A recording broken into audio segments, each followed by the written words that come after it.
Bonjour à tous, bienvenue sur la chaîne de Méca Passion. Aujourd'hui une petite nouvelle, d'aspect elle a l'air propre, hein, mais on a une petite merguez là face à vous. Déjà je vais remercier Antoine, hein, c'est la personne qui me l'a vendu. Merci à toi, il se reconnaîtra. Donc cette voiture là je l'ai vraiment pas acheté cher parce qu'elle a vraiment beaucoup de choses à prévoir. Déjà elle a 245 000 bornes, mais de carrosserie elle est assez propre, mais c'est tout le reste qui va pas en fait. Et ce qui m'a fait l'acheter, c'est que la distrie est à jour. Bon, c'est pas grand chose, hein, mais c'est toujours ça. Et que l'esthétique est propre, quoi. Et surtout, qu'elle démarre au quart, qu'elle marche bien et qu'elle a toute sa puissance. Ça, c'est les points positifs. Les points négatifs, c'est qu'à mon avis, tout ce qui est châssis, c'est à remplacer. Déjà, il y a les 4 pneus à faire. Les disques à l'avant, ils sont morts de chez mort, à l'arrière quasi. Et encore, j'ai pas vu dessous, hein, c'est juste que j'ai vu comme ça. Et le moteur, je vais vous montrer. Donc il y en a qui vont être contents parce qu'on me l'a demandé plein de fois sur la chaîne de travailler sur un moteur 1.6 HDI. Donc voilà, on y est. Comme j'ai dit, lui il tourne bien, pas de souci particulier, à part il y a un voyant ABS. Bon, ça doit être un capteur, pas grand chose. Et des fois il y a marqué anti-pollution avec un voyant moteur, mais c'est pas tout le temps. Donc ça on verra. Mais bon, ce que je ferai sur le moteur, c'est qu'on va carrément tout enlever, remplacer tous les joints qu'il faut. Tu vois, ça pisse de partout. Ici, au turbo, là, le joint rouge. Celle-là aussi, elle fuit, je pense. Là-bas. Et les injecteurs là-dessous. Sur le 1.6 HDI, apparemment, la maladie, c'est les joints d'injecteurs. On verra ça. Mais là, il y a le cache-culbut aussi, je pense que je vais le faire.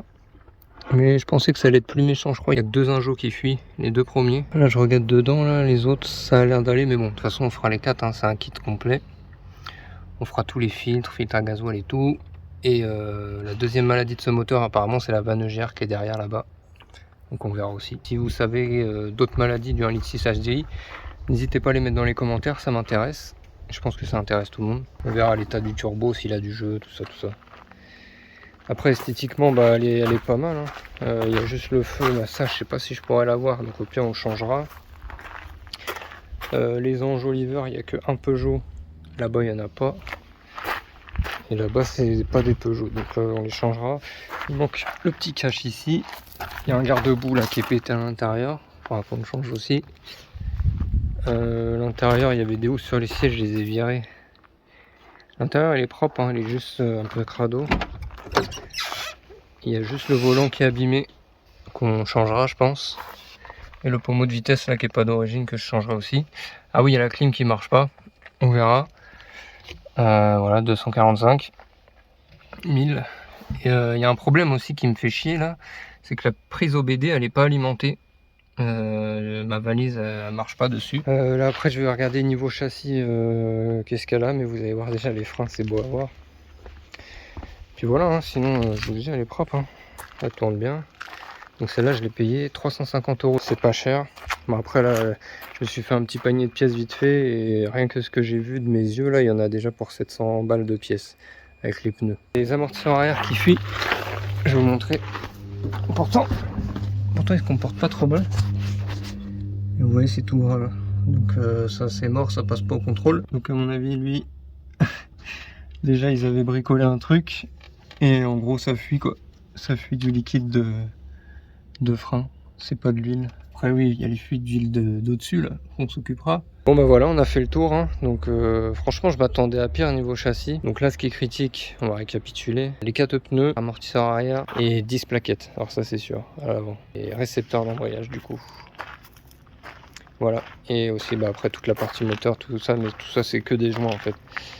Des joints toriques, machin. On fera la vidange, un engine flush. On fera la vidange de boîte aussi. Bon, j'ai une bonne nouvelle, hein. Voilà, ça fonctionne, j'ai réussi à trouver le problème. Putain, j'y croyais pas, je vous jure. En fait, j'ai vérifié l'alimentation de la prise OBD parce qu'elle a 2 fusibles. Il y a une pins qui est reliée à un fusible de 10 ampères ici. Et il y a une autre pins qui est reliée à le fusible de 15 ampères sous le capot, je vais vous montrer. Celui-ci là. Au début, j'ai contrôlé l'alimentation de la pins qui allait ici, donc elle était bonne, et par contre l'autre non. Donc je suis allé sous le capot, j'avais déjà vérifié le fusible et il était bon, donc c'est pour ça que je m'étais dit putain je vais être dans la merde. Et en fait cette prise là derrière, elle est clipsée si vous voulez à a cette plaque là qui fait masse, je pense, qui l'alimente, et il y avait cette pince là qui était mal mise en fait, et je l'ai bien remise, j'ai remboîté ça et voilà, donc là ça marche. Et du coup je peux voir enfin les défauts qu'elle a. Comme on peut voir, c'est la vanne EGR qui ressort de partout, donc je vais même pas me faire chier, je pense, à la nettoyer. Je vais la changer cette fois-ci, parce que là on a du circuit électrique, on a un peu de tout, du coup je vais pas prendre le risque de la nettoyer, de tout remonter. En plus là-dessus c'est une merde, donc je vais carrément la changer. Et j'avais le voyant ABS et là il a disparu, donc je vais essayer quand même de démarrer et tout, voir s'il est resté ou il est parti, parce que autant c'était juste ce problème là qui l'a activé. Mais attendez, on va voir tout de suite en direct.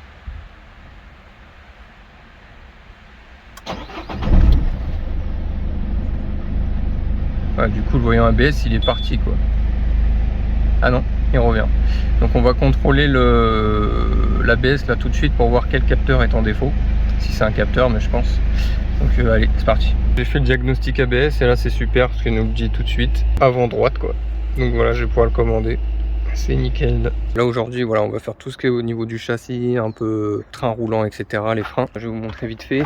Donc il y a le récepteur d'embrayage là qui fuit, là qu'on avait vu, les coupelles d'amortisseurs avec les amortisseurs arrière, le capteur avant droit ABS pour enlever le voyant ABS, la charnière de porte là qui fait du bruit conducteur, les vérins de coffre, l'essuie-glace arrière, et il y aura aussi les deux garde-boue avant qui sont là-bas là. Vous voyez, ils sont pétés, je les ai laissés là-bas, et 10 plaquettes avant.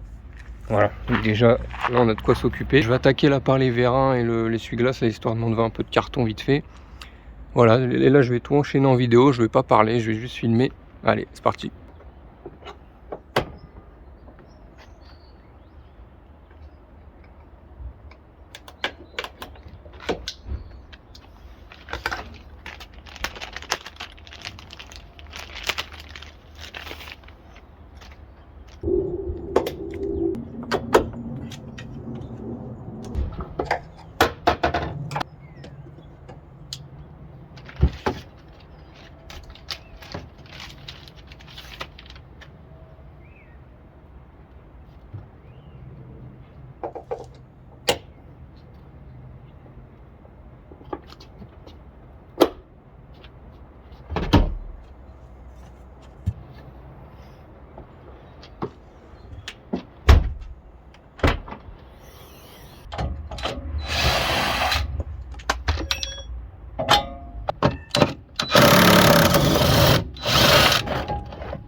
Oh, ça faisait 20 minutes que j'étais en train de me prendre la tête à essayer d'enlever cet écrou là avec clé à choc, tout ce que tu veux.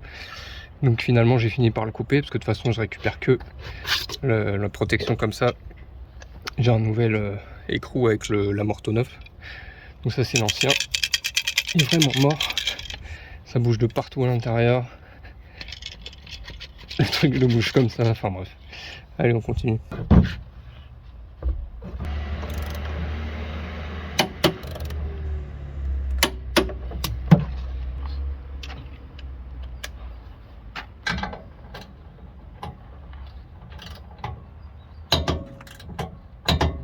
Je viens de finir le deuxième, donc pareil, même procédé, impeccable. Voilà, je vais m'attaquer à la charnière de porte, parce qu'elle fait du bruit, vous voyez. Quand je ferme, ça se présente comme ça. Donc on va démonter le panneau, pas le choix. Allez, c'est parti. Ça se fait plutôt bien. J'ai passé ma main par là pour aller la chercher. Voilà. Maintenant ça fait plus de bruit, c'est nickel.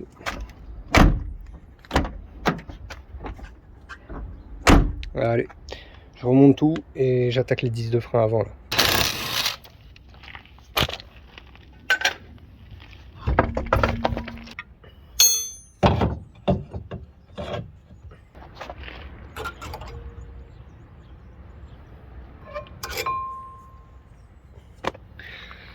Voilà, tu vois, les plaquettes ça allait.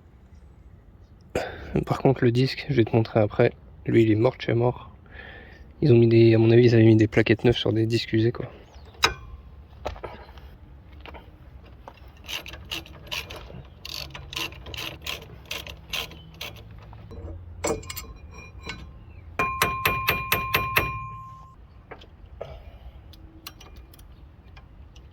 c'était pas serré.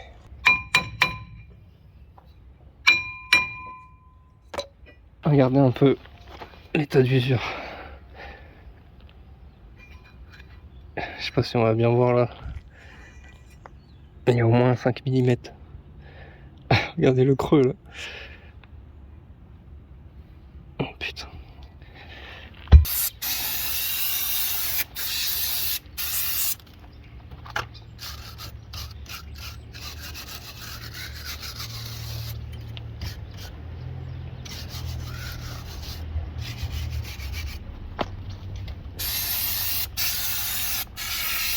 Il faut qu'on change le capteur ABS aussi, c'est de ce côté là.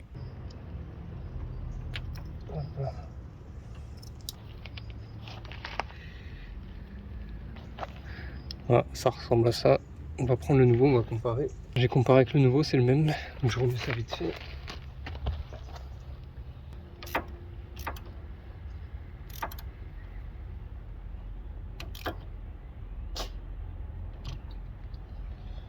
Voilà, capteur en place. J'en profite pour changer le garde-boue maintenant. Comme vous voyez, il manque un petit morceau.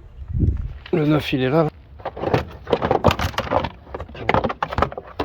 Hop.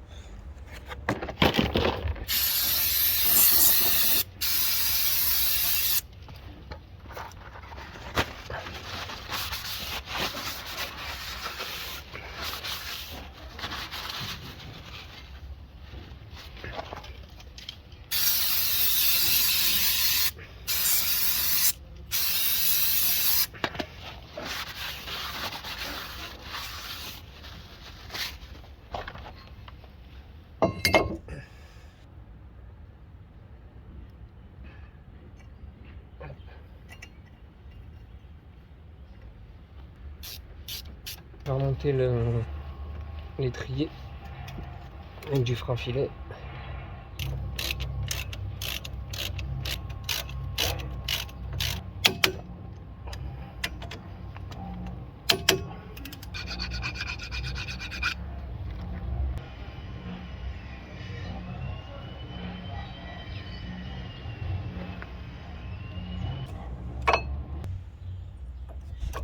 Voilà.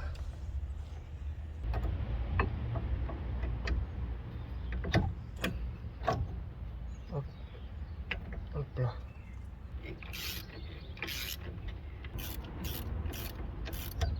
Ah, je viens de finir le côté droit là avec 10 plaquettes.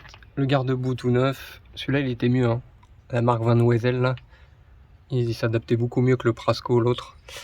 Donc là je vais attaquer l'émetteur d'embrayage, hein, parce que la pédale elle reste au fond. Voilà, c'est ce qui pousse sur la fourchette d'embrayage quoi. Donc il faudra lui faire la purge aussi par là après. On fera la purge complète des freins, vu qu'on a changé les freins et puis que à mon avis il est vieux. Là on voit pas parce qu'en fait c'est un petit réservoir et il y en a un autre plus loin. On remplira là puis on fera la purge quoi. Voilà, je viens de finir la purge de frein et d'embrayage. L'embrayage c'est un peu galère, faut être deux. Faut qu'il y ait quelqu'un qui pompe, qui reste appuyé et il faut voir la purge quoi. C'est un peu long. Mais bon, ça se fait bien. Donc là, ça fonctionne bien. Avant, la pédale a resté coincée quand on appuyait tout doucement comme ça. C'est bon. Plus de problème. Ça remarche nickel. Si vous avez aimé la vidéo et que vous voulez voir plus de vidéos sur le 1.6 HDI et sur la 308 en général, lâchez un petit commentaire. Si vous connaissez ce moteur, s'il y a des petites failles, des petits trucs à savoir, bah, n'hésitez pas à le mettre aussi. Voilà. Allez, à la prochaine. Ciao.